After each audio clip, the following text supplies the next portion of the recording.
चलिए बच्चों, आज बेसिकली हम back exercise of periodic classification start करने जा रहे हैं, राइट। तो अब ज़रा ध्यान से देखना और समझना। बच्चा, ये हमारे सामने पहला क्वेश्चन आ रहा है, what is the basic theme of organization in periodic table. बेटा, बेसिक थीम क्या था पीरियोडिक टेबल को ऑर्गेनाइज करने का? तो बेटा देखो, जब हम अगर बात करें 1865 की, तो हमारे पास तब तक ऑलमोस्ट 63 एलिमेंट्स आ चुके हैं। और बेटा हमारे पास उस समय एक साइंटिस्ट है जिनका नाम है मेंडलीव, राइट। तो मेंडलीव जो साइंटिस्ट हैं उस समय, उन्होंने फर्स्ट साइंटिफिक बेसिस, उन्होंने सबसे पहली बार एलिमेंट्स को क्लासीफाई करने का कोशिश किया और उन्होंने 63 एलिमेंट्स को रोज़ और कॉलम्स के बेस में क्लासीफाई किया, राइट। उन्होंने एलिमेंट्स को रोज़ और कॉलम्स के बेसिस पर सारे एलिमेंट्स को क्लासीफाई किया, राइट। और बट जब उन्होंने क्लासीफाई किया तो उन्होंने क्लासीफाई करते समय बेसिस जो बनाया अपने क्लासिफिकेशन का, वो उन्होंने एटॉमिक मास बनाया, जो कि हमें बाद में पता चला गलत है, जिसकी वजह से कहीं ना कहीं एनामोलीज पैदा हो रही थी। बाद में हेनरी मूजले साहब आए, उन्होंने फिर से एलिमेंट्स को क्लासीफाई किया, बट इस बार जो उन्होंने बेसिस रखा क्लासिफिकेशन का, वो उन्होंने रखा है एक्चुअली में एटॉमिक नंबर को। तो तब जाके हमारी मॉडर्न पीरियोडिक टेबल आज बन पाई। तो बेसिकली अगर ये क्वेश्चन आता है कि what is the basic theme for organization in periodic table, तो आपने याद रखना है 63 एलिमेंट्स का होना, फिर उनके बहुत सारे कंपाउंड्स का होना। साइंटिस्ट चाहते थे कि इन सभी नॉलेज को हम एक्चुअली में ढंग से समझ सकें, अंडरस्टैंड कर सकें। बट 63 एलिमेंट्स को इंडिविजुअली याद रखना, उनकी प्रॉपर्टीज़ को याद रखना बड़ा डिफ़िकल्ट था।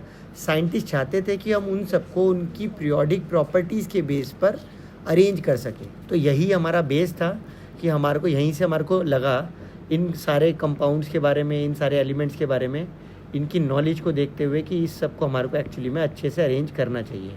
और यही बेस बना किसका? यही बेस बना पीरियोडिक टेबल का, राइट। यही नॉलेज को हमारे को क्लासीफाई करना था और यहीं से बेसिकली हमने पीरियोडिक टेबल को बनाया।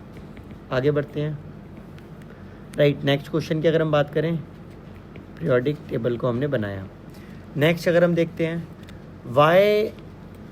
विच important property did Mendeleev use. बेटा आप सभी को पता है मेंडलीव ने यूज़ करा था एटॉमिक मास को, राइट। ये अभी हम ऊपर पढ़कर ही आए हैं कि मेंडलीव ने जो यूज़ करी थी प्रॉपर्टी, उसका नाम एटॉमिक मास है। और इसने बोला क्या वो उस प्रॉपर्टी पे did he stick to it. बेटा देखो, वैसे तो मेंडलीव अपनी पूरी प्रॉपर्टी पे स्टिक करा था, उसने एटॉमिक मास पर स्टिक किया था, राइट, यस। बट स्टिक तो उसने किया था, yes it stick to it, but yes it stick to it, but 4 exceptions निकल कर आए, 4 एक्सेप्शंस निकल कर आए। 4 एक्सेप्शंस जो निकल कर आए वो क्या हैं बेटा? वो एक्सेप्शंस थे कि वो आर्गन और पोटाशियम के मास को लेके बड़ी गड़बड़ उसको हुई, टेक्नेटियम और आयोडीन को लेके, कोबाल्ट और निकल को लेके, और थोरियम और प्रोएक्टिनियम को लेकर के।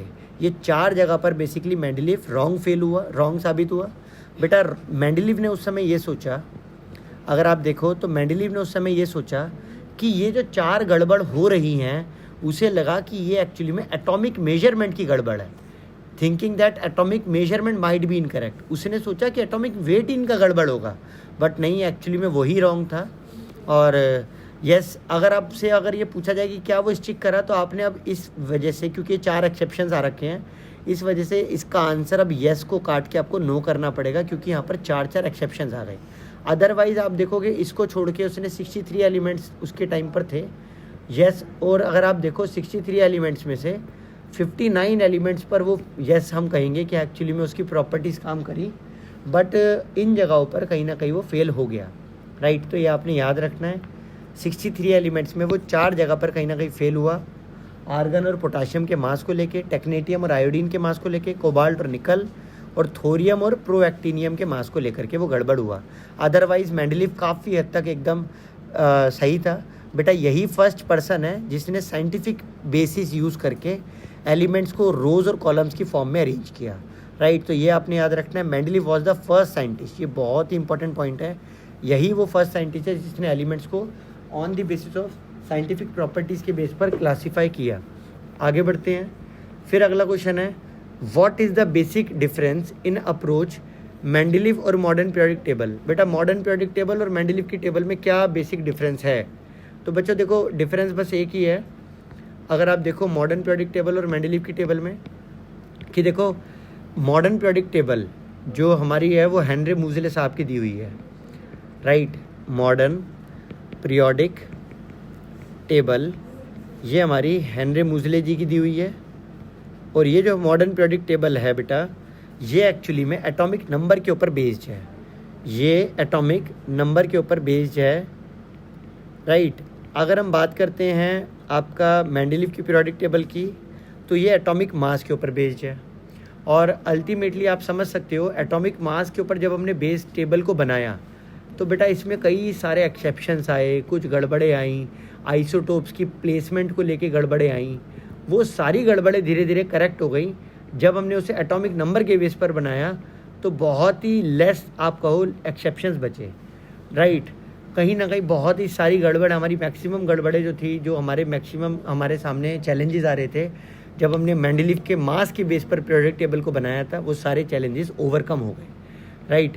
तो बेटा इसीलिए हमने इसी टेबल को एक्सेप्ट किया हुआ है और हमने मेंडलीव की टेबल को डिस्कार्ड कर दिया है, ये आपने याद रखना है। तो what is the basic difference, मैं फिर बोल रहा हूँ बेटा मेंडलीव की टेबल के अकॉर्डिंग फिजिकल और केमिकल प्रॉपर्टीज़ होती हैं जो एलिमेंट्स की, वो पीरियोडिक फंक्शन होते हैं उनके एटॉमिक मास का। और जबकि अगर मॉडर्न पीरियोडिक टेबल की बात करें बच्चों, तो मॉडर्न पीरियोडिक टेबल के अकॉर्डिंग जो फिजिकल और केमिकल प्रॉपर्टीज़ होती हैं ऑफ एलिमेंट्स, वो उनके एटॉमिक नंबर का फंक्शन है, ना कि इनके एटॉमिक मास का। आगे बढ़ जाते हैं बच्चों।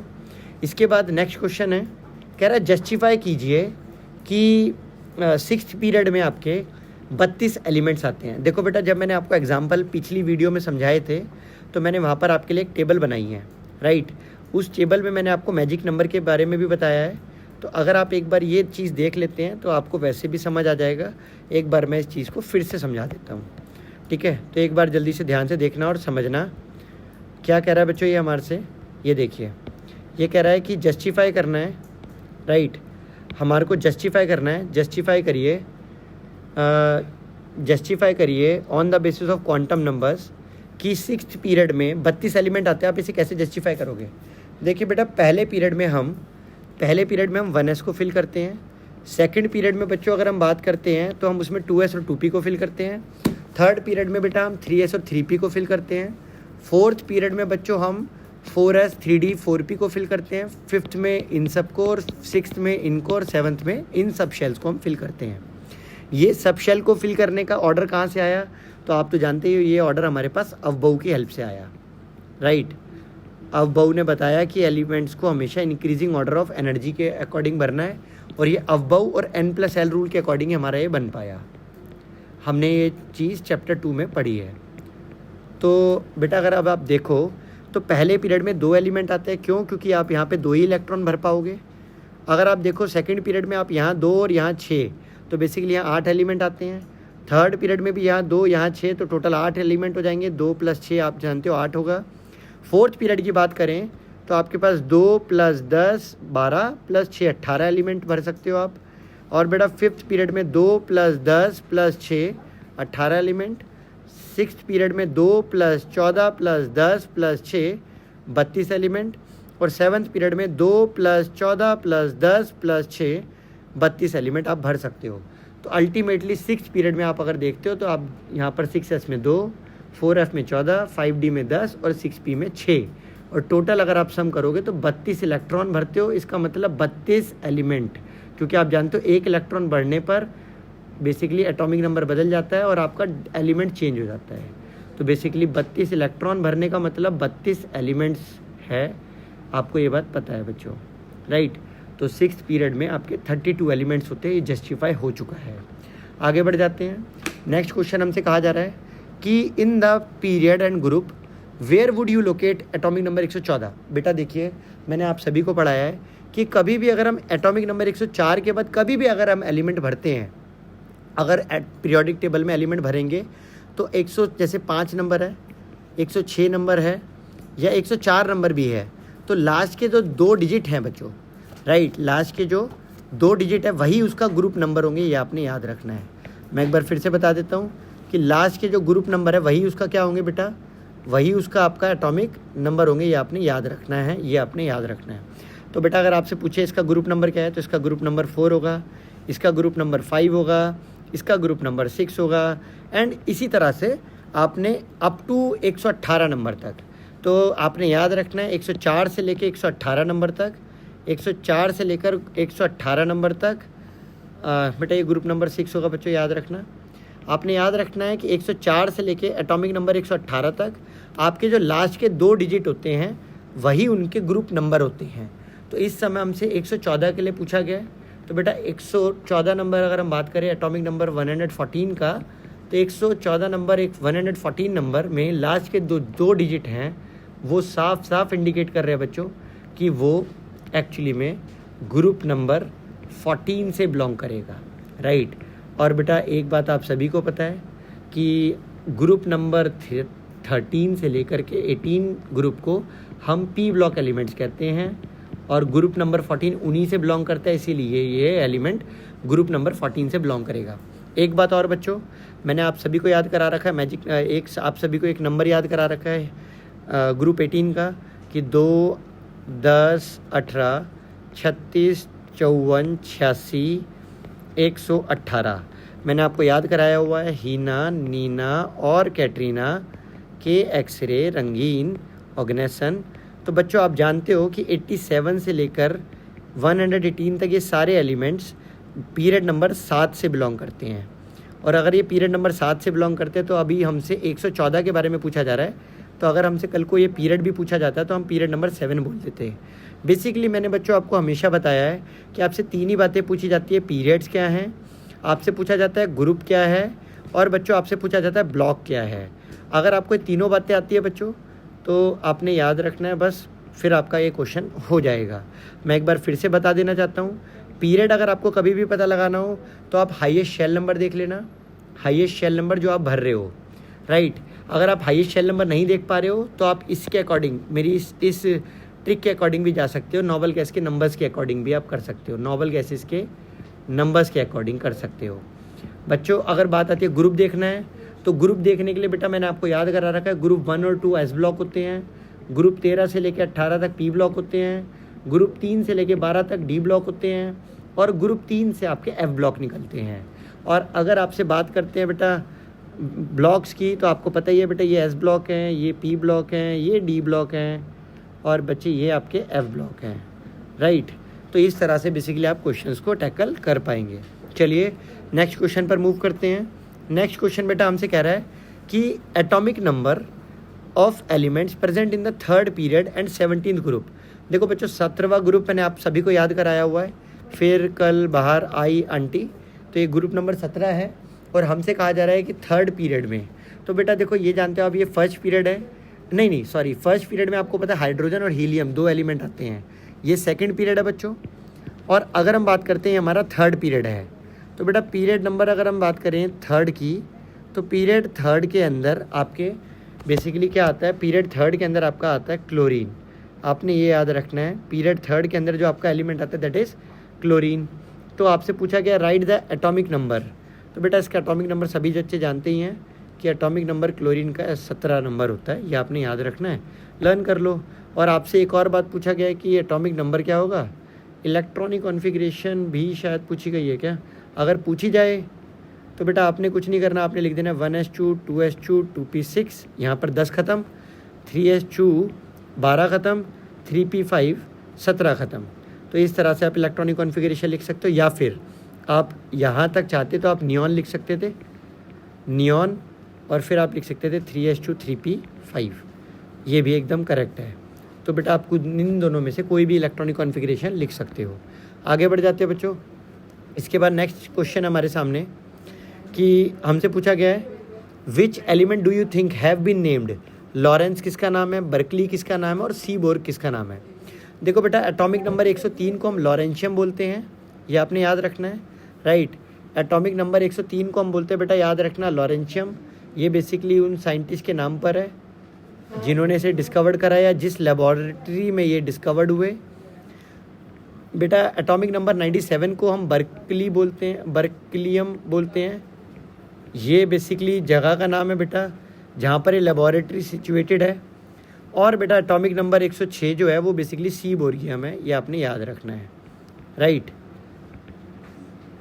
आगे बढ़ जाते हैं बच्चों। इसके अलावा भी आपको 2 एलिमेंट याद करने हैं जो मैंने आपसे हमेशा कहा है कि आपको ये याद कर लेने चाहिए कि आपको एक तो एटॉमिक नंबर आपने एक तो याद कर लेना एटॉमिक नंबर 104 के बारे में, राइट, जो कि बहुत ही ज़्यादा इंपॉर्टेंट है, राइट। ये आपने याद रखना है कि इसी के पीछे आप जानते हो मैंने आपको पढ़ाया हुआ है, अगर आपको याद हो तो, कि इसी के पीछे एक्चुअली में साइंटिस्टों के मतलब सोवियत यूनियन और अमेरिका के बीच में इसी एलिमेंट को लेकर के लड़ाई हो गई थी, राइट।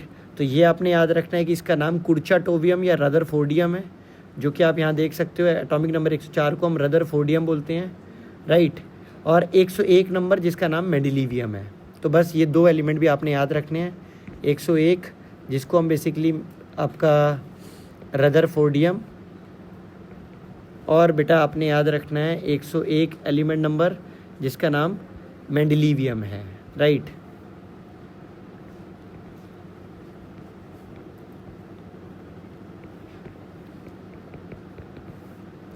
आगे बढ़ जाते हैं बच्चों, और कुछ भी नहीं है। इसके बाद अगर हम देखें आगे तो नेक्स्ट क्वेश्चन हमसे कह रहा है why do elements in the same group have similar physical and chemical properties. देखो बेटा याद रखना एलिमेंट्स जो ग्रुप के होते हैं सेम ग्रुप के, बेटा उन सभी में कुछ एक सिमिलैरिटीज़ होती है। जैसे आप देखेंगे ग्रुप 1 को, बेटा ग्रुप 1 में सभी की इलेक्ट्रॉनिक कॉन्फ़िगरेशन में NS1 आप पाएंगे वैलेंस शेल में, सभी के वैलेंस शेल में ग्रुप 1 में NS1 मिलेगा। ग्रुप 2 की अगर हम बात करें सभी के वैलेंस शेल में NS2 मिलेगा।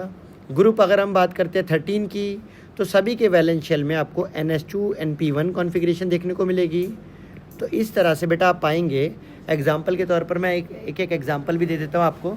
जैसे आप देखेंगे ग्रुप 1 में लिथियम है, ली ना के, और अगर आप देखो इसमें होता है 1s, इसमें होता है आपका बेटा 2s1 इसके वैलेंस शेल कॉन्फ़िगरेशन, इसका होता है बेटा 3s1 और इसका होता है 4s1। मैंने सिर्फ वैलेंस शेल लिखी है बच्चों। इसी तरह से मैग्नीशियम आप जानते हो यहाँ पर आता है आपका बेटा, मांगे, कार, स्कूटर। इस शेल की अगर हम बात करें तो आप देखोगे आउटर मोस्ट शेल में यहाँ पर 2s2, यहाँ पर 3s2 और यहाँ पर 4s2। तो बेटा आपने याद रखना है कि एक ग्रुप के अंदर हमेशा वैलेंस शेल की कॉन्फ़िगरेशन जो होती है वो हमेशा सेम रहती है। यही मैंने यहाँ पर लिखा भी हुआ आप लोगों के लिए। तो बेटा इसी वजह से क्योंकि उनके वैलेंस शेल के और याद रखना है आपने जो केमिकल प्रॉपर्टीज़ हैं, जो केमिकल एंड फिज़िकल प्रॉपर्टीज़ हैं, ये आपने याद रखना है। फिज़िकल और केमिकल प्रॉपर्टीज़ ये वैलेंस शेल की कॉन्फ़िगरेशन पे ही डिपेंड करती हैं। ये डिपेंड्स ऑन, आपने याद रखना है, depends on valence shell electronic valence shell electronic configuration. ये आपने याद रखना है कि वो वैलेंस शेल की इलेक्ट्रॉनिक कॉन्फ़िगरेशन पे डिपेंड करती है। आई होप ये आपको समझ आ गया होगा। इसके बाद बेटा हम आगे बढ़ें। क्वेश्चन नंबर नेक्स्ट हमारे को दिया गया है what does atomic radius and ionic radius mean to you.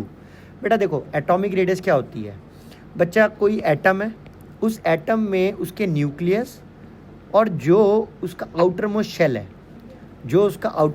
है, वहाँ जो इलेक्ट्रॉन मौजूद है उनके बीच के डिस्टेंस को बेसिकली हम क्या कहते हैं, एटॉमिक रेडियस। और अगर हम बात करें आयनिक रेडियस तो वो आयन की होती है। एटॉमिक रेडियस एटम की होती है, आयनिक रेडियस आयन की होती है। आप सभी लोग जानते हैं बेटा आयन हमारे 2 तरीके के होते हैं। आयन हमारे 2 प्रकार के होते हैं, कैटायन होते हैं, एक एनायन होते हैं। आप सभी लोग जानते हैं बेटा कि कैटायन जो होते हैं वो पॉजिटिवली चार्ज होते हैं, एनायन नेगेटिवली चार्ज होते हैं। कैटायन इलेक्ट्रॉन लूज़ करके बनते हैं, कैटायन इलेक्ट्रॉन लूज़ करके बनते हैं, एनायन इलेक्ट्रॉन गेन करके बनते हैं, राइट। एग्जाम्पल के तौर पर आपको पता ही है Na+ एक कैटायन है और बेटा आपको एग्जाम्पल के तौर पर Cl- एक एनायन है। तो अब बच्चों ज़रा ध्यान से सुनना, हमसे कहा जा रहा है कि आयनिक रेडियस का मतलब क्या है। बेटा आयनिक रेडियस का मतलब होता है आयन का जो न्यूक्लियस है और आयन का न्यूक्लियस और जो आउटर मोस्ट शेल है, आउटर मोस्ट शेल और जो आपका आयन का न्यूक्लियस है और आउटर मोस्ट शेल में जो मौजूद इलेक्ट्रॉन है उनके बीच के डिस्टेंस को बेटा बेसिकली हम बोलते हैं आयनिक रेडियस, राइट। तो यहाँ पर हमने डेफिनेशन लिखा हुआ है आप लोगों के लिए, आप देख सकते हो। Atomic radius it is the distance between the centre of the nucleus and outer most shell where electrons are present. तो ये बेटा आपकी एटॉमिक रेडियस है। और अगर आयनिक रेडियस की, it is the distance between the nucleus and the outer most shell of an ion. तो I hope ये आपको समझ आ गया होगा। प्यारे बच्चों एक बात और सुनना, एटॉमिक रेडियस आपकी 3 प्रकार की होती है, मैंने आप सभी को पढ़ाया है। एक होती है बेटा आपकी कोवेलेंट रेडियस, राइट। एक होती है प्यारे बच्चों आपको पता है मेटालिक रेडियस, और एक बच्चों आपको पता है क्या होती है, वो होती है वैन डर वाल रेडियस, राइट। मैंने आप सभी को ये पढ़ा रखी है ऑलरेडी, और मैंने आपको ये भी बहुत अच्छे से पढ़ाया है कि जो कोवेलेंट रेडियस होती है वो एक्चुअली में कोवेलेंट रेडियस एक्चुअल रेडियस से वो छोटी होती है थोड़ी सी। और मैंने आपको पढ़ा रखा है जो मेटालिक रेडियस होती है वो एक्चुअल रेडियस के ऑलमोस्ट इक्विवेलेंट होती है, इक्वल होती है। और बच्चों मैंने आपको ये भी पढ़ा रखा है जो वैन डर वाल रेडियस होती है वो हमेशा एक्चुअल रेडियस से बड़ी होती है, ये आपने याद रखना है।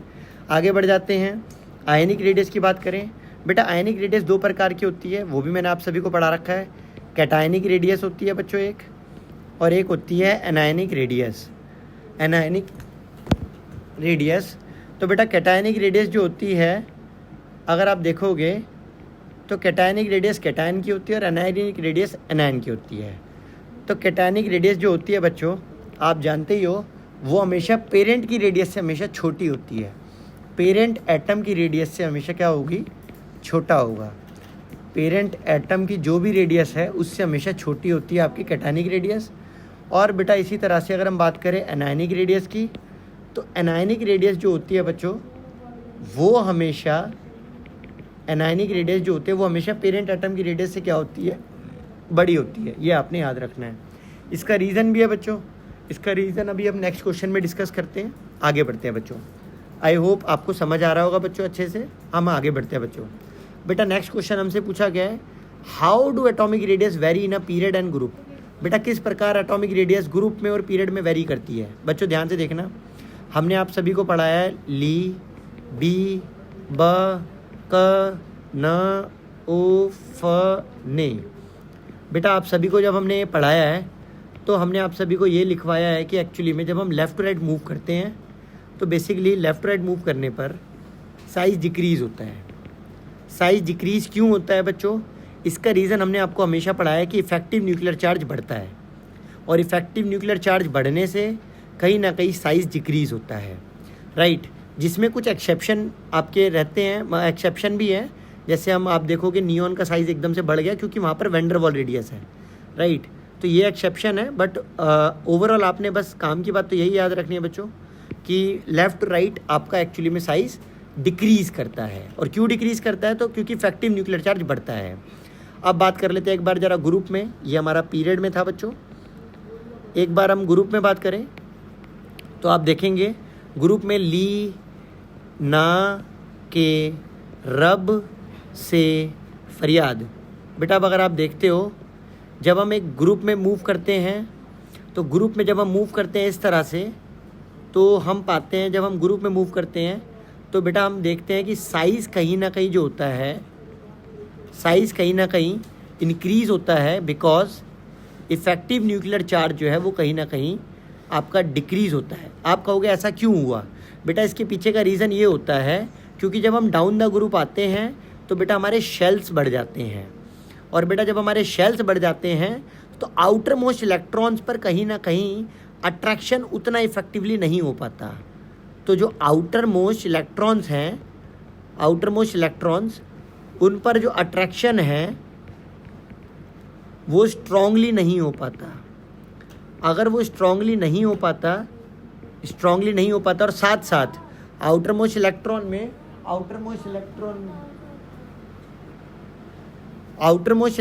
में रिपल्शन बढ़ जाती है, आपने याद रखना है।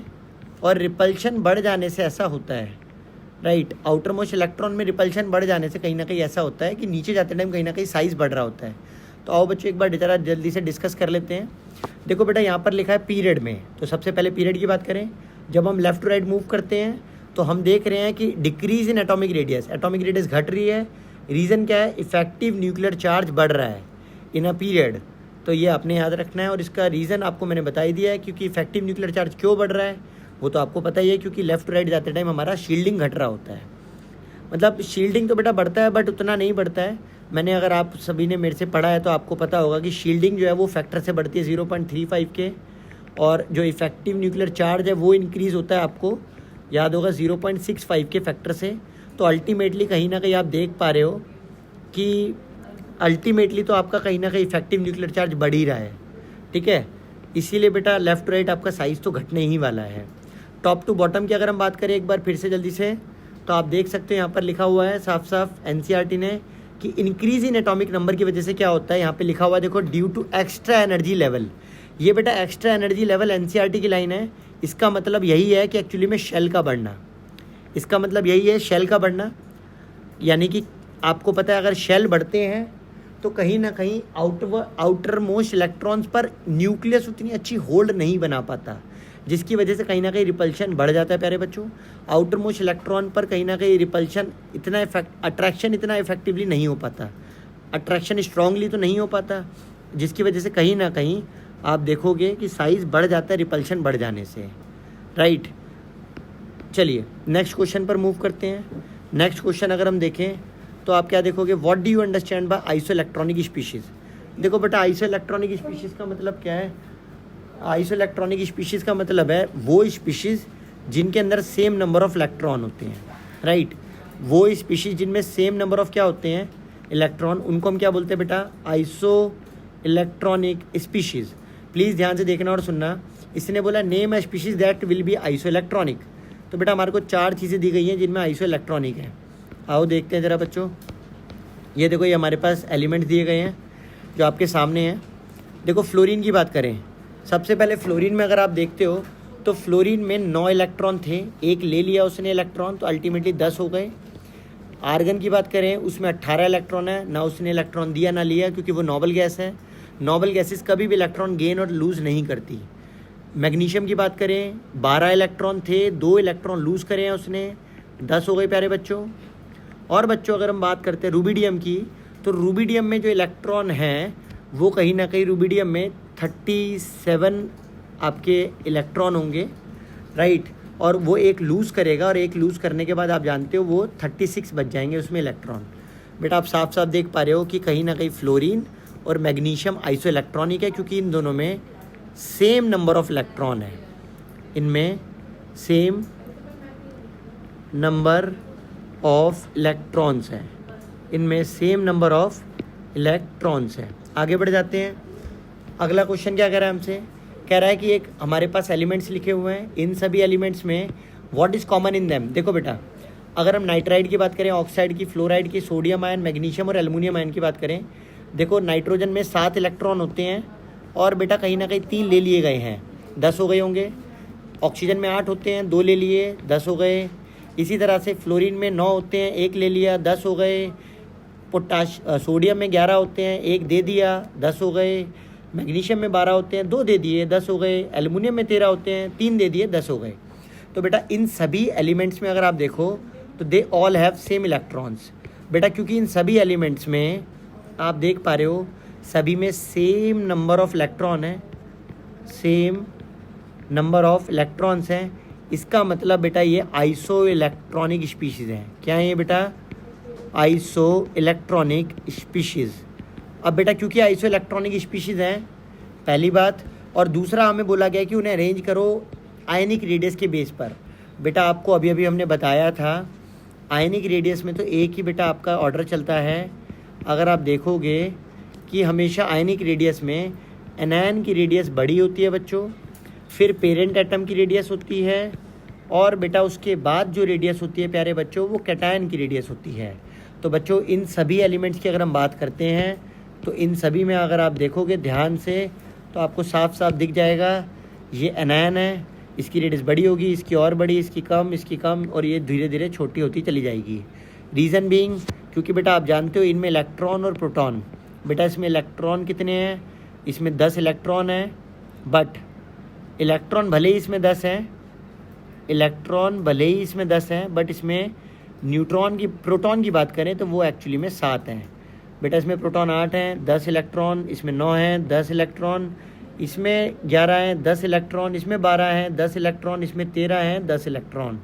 तो बच्चों कहीं ना कहीं 13 प्रोटॉन 10 इलेक्ट्रॉन को इफेक्टिवली खींचेंगे, साइज़ छोटा होगा, बट 7 प्रोटॉन 10 इलेक्ट्रॉन को इफेक्टिवली नहीं खींच पाएंगे, रिपल्शन होगा, और उसी शील्डिंग के कारण बेटा कहीं ना कहीं साइज़ बढ़ जाएगा।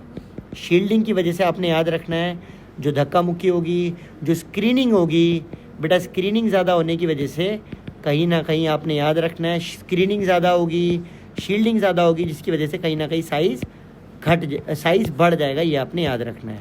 और जबकि दूसरी तरफ बेटा वहाँ पर न्यूक्लियस की अट्रैक्शन ज़्यादा है और इसीलिए साइज़ घट जाएगा।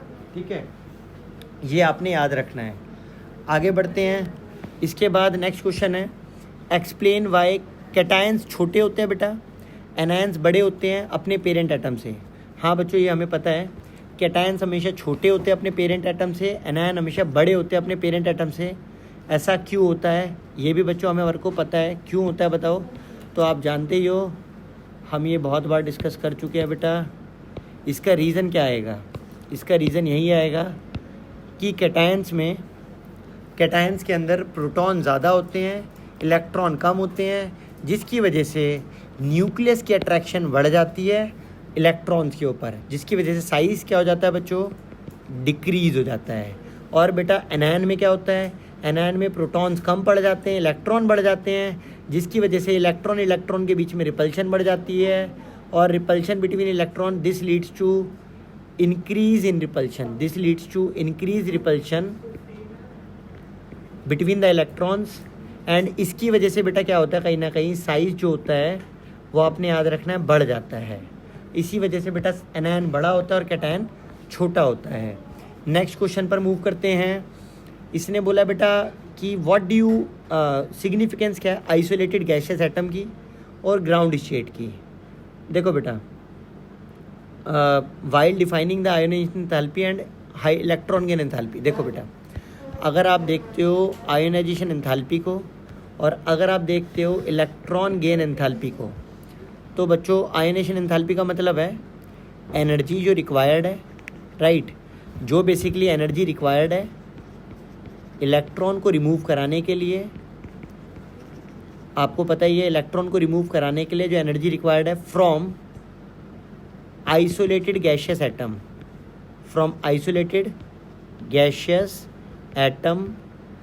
इन इट्स ग्राउंड स्टेट, इसी को बेटा हम बोलते हैं आयोनाइजेशन एंथैल्पी।